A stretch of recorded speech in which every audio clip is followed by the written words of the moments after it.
आज्ञा चक्र हमारा बीच में, ये महाविष्णु का स्थान। इसका वर्णन हमारे यहाँ बहुत सुंदर देवी महात्म्य में मार्कंडेय स्वामी ने करके रखा है, लेकिन कौन पढ़ता है आजकल देवी महात्म्य, किसको फुर्सत। ये महाविष्णु का स्थान है और यहाँ जो दो स्थान हैं उसमें इस तरफ बुद्ध और इस तरफ महावीर जी। अब बुद्ध के लोगों ने भी बुद्ध का हाल खराब कर दिया। उन्होंने कहा था कि आप भगवान की बात ही मत करो, पहले ईश्वर की बात मत करो, कोई मूर्ति की भी बात मत करो, क्योंकि जब तक आत्म साक्षात्कार नहीं होता है तब तक लोग न जाने किस किस चीज को पूजेंगे। कोई भी पत्थर देखा उसको पूजने लग जाएंगे। ये क्या जानेंगे कि कौन सी स्वयंभू मूर्ति कौन सी नहीं। तो पहले आत्म साक्षात्कार, आत्म साक्षात्कार, आत्म साक्षात्कार, इसी को पहले जान। इसलिए लोग उनको कहते हैं वो अनिश्वरवाद थी। ये बात नहीं थी, वो बहुत प्रैक्टिकल आदमी थे। शुरू में हम भी यही कहते थे कि बाबा पहले आत्म साक्षात्कार लो फिर बात करें। लेकिन जैसे महाशय जी को देखा कि ध्यान करते हमें आत्म साक्षात्कार नहीं चाहिए, तो आप तशरीफ क्यों ले आए यहाँ तो सिर्फ आत्म साक्षात्कार का काम है और कोई। यही बुद्ध ने कहा था कि आप पहले आत्म साक्षात्कार को लीजिए। पर जब उन्होंने कह दिया कि किसी चीज की पूजा मत करो, कुछ न करो, आत्म साक्षात्कार को प्राप्त हो, तो इन लोगों ने तरह तरह के उसके ढोंग निकाले और उस ढोंग पे चल पड़े।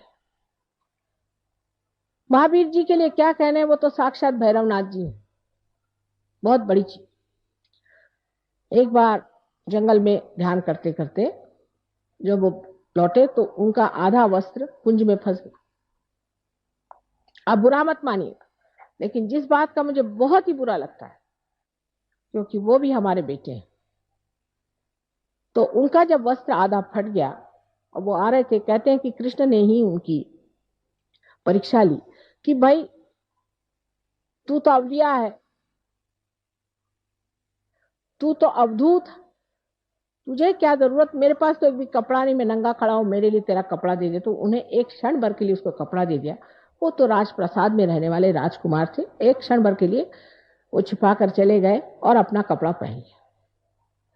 आज देखिए कि उनके क्या क्या तमाशे लोगों ने बना के रखे हैं। एक माँ के हृदय से पूछिए, क्या इस तरह से उनके तमाशे बनाने चाहिए? सारी दुनिया भर में उनको इस तरह से घुमाते हैं और रास्ते पर भी इस तरह से घूमते हैं बेशरम जैसे लोग। ये क्या, उन्होंने महावीर जी ने ये कहा था, अरे महावीर जी हो जाओ फिर देखा जाएगा।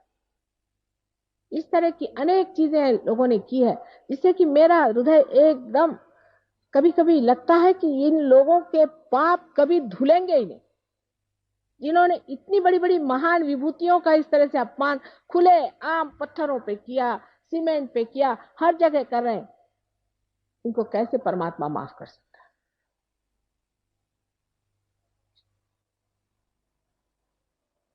नेमिनाथ जी ने जिस वक्त में श्री कृष्ण के साथ, उनके वो भाई, चचेरे भाई थे नेमिनाथ जी, जो कि तीर्थंकर थे, उनको उपरति हो गई।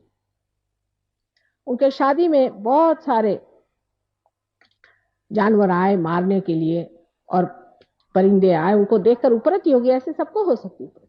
तो उन्होंने ये बात कह दी कि भाई मैं ये हिंसा नहीं करूंगा। लेकिन अब जो कीड़े मकोड़ों को भी बचाते बैठते हैं, ये कोई उन्होंने कहा था क्या? कहां से कहां आप लोग पहुंच जाते हैं। कम से कम जो सही बात है उसको सीखना चाहिए। मैंने बहुत सारे जैन मुनियों से बात करी कि भाई जो महावीर जी ने कहा ध्यान करो, वो क्यों नहीं करते हो, ये सब मंदिर मंदिर बनाते हो। तो कहने लगे कि माँ इसलिए कि ध्यान करने से शुद्र सिद्धि आ जाती है। मैंने कहा देखो भाई, शुद्र सिद्धियां आती है तुम्हारे अंदर, ठीक बात है, लेकिन अब हम तुमको सहयोग से असली ध्यान लगाएंगे। आप पहले ध्यान करो। अब बहुत से जैन लोग सहयोग को समझ रहे हैं कि ये महावीर जी का जो कहना है वही माता जी कर, और जो बुद्ध ने कहा वही काम माता जी, जो सच्चा दरबार कहते हैं वो ये। और बेकार की चीजों में अपना पैसा, अपना सारा चित्त बर्बाद कर देना ठीक